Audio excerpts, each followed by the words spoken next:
Praise the lord. ప్రభు పేరట మీ అందరికీ శుభాభావనాలు తెలియజేసుకుంటున్నాను. ఈ దినము దేవుని యొక్క వాగ్దానం చూసుకున్నట్లయితే కీర్తన గ్రంథము 79వ అధ్యాయం 4వ వచనంలో చూసుకుంటే, మా పొరుగు వారికి మేము అసహ్యులైతమే, మా చుట్టూనున్న వారు మమ్ము నపహాసించి ఎగతాళి చేసేతారు అని దేవుని యొక్క లేఖనం సెలవిస్తుంది.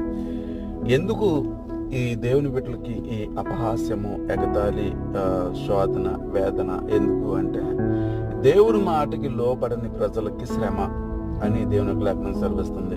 యెహోవా యందు భయభక్తులు గల వారి ఎడల ఆయన దేవదూతలు కావలుగా ఉండి వాళ్ళని రక్షిస్తుంది. మరి ఈ రోజు ప్రజలు హింసకు గురవుతున్నారు, ఇబ్బందులు పడుతున్నారంటే ఇక్కడ కారణం ఏంటంటే, దేవుని మాట వెనక దూరంగా బ్రతుకుతున్నటువంటి వాళ్ళకి శ్రమ.